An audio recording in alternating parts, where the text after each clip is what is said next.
بحرین میں security conference کا حوالہ دینا چاہوں گی جس میں ایک سعودی عرب کے خفیہ ادارے کے سابق سربراہ نے امریکی صدر کی جانب سے یہ جو اناؤنسمنٹ تھا، حالیہ اعلان تھا، اس کے بعد تنبیہ کی ہے کہ یہ فیصلہ انتہا پسند گروہوں کے لیے جو ہے وہ ایک آکسیجن کا کردار ادا کرے گا، اور ساتھ ساتھ انہوں نے یہ بھی کہا کہ اس کے بعد انہیں سنبھالنے میں دشواری کافی ہو سکتی ہے۔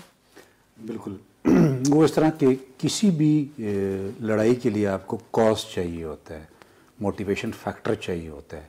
افغانستان میں جو جنگ لڑ رہے ہیں لوگ امریکہ اور ان کے الائز کے خلاف، وہ کہتے ہیں یہ انویڈنگ فورسز ہیں جنہوں نے ہمارے ملک پہ آ کر ہمارے اوپر قبضہ کیا ہے، اس لیے ہم ان کے خلاف جنگ لڑ رہے ہیں، اور اس جنگ میں وہ ہر چیز کو جائز سمجھتے ہیں۔ کشمیر میں چلے جائیں، کشمیر میں بھی یہی موٹیویشن فیکٹر ہے اگینسٹ انڈین ان تمام جہادیوں کا کہ جی ہمیں آزادی چاہیے، ہم مسلمان ہیں اور ہم نے شروع میں یہ ڈیسائیڈ کیا تھا کہ ہم انڈیا کے ساتھ نہیں رہنا چاہتے، ہمیں اس لیے ہم یہ جنگ لڑ رہے ہیں۔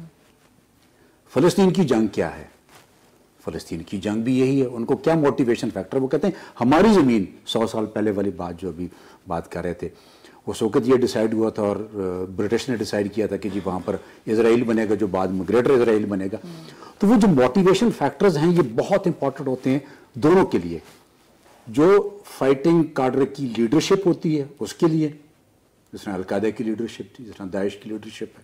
آلدو کوئی اس کو ٹیررسٹ کہتا ہے، کوئی اس کو جہادی کہتا ہے، وہ ایک علیحدہ بحث ہے، لیکن کمنگ بیک ٹو لیڈرشپ کو وہ موٹیویشن اس لیے چاہیے کہ انہوں نے اپنے نیچے لڑنے والوں کو تیار کرنا ہوتا ہے، جنہوں نے جا کر جان دینی ہے، خون دینا ہے۔ آپ کے پاس پاکستان میں روزانہ آپ دیکھتے بھی ہیں، سنتے بھی ہیں، ڈیڈ باڈیز آرمی آفیسرز کی، جوانوں کی، سردار صاحبان کی آ رہی ہوتی ہیں۔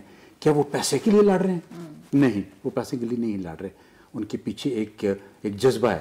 وہی جذبہ کو آپ نے مزید ہوا دے دی ہے جب آپ نے جروزلم، جو کہ ایک مسلمانوں کے لیے قبلہ اول ہے نا ہمارا، تو اور ہم سارے چاہتے ہیں کہ وہ فلسطینیوں کے پاس رہے۔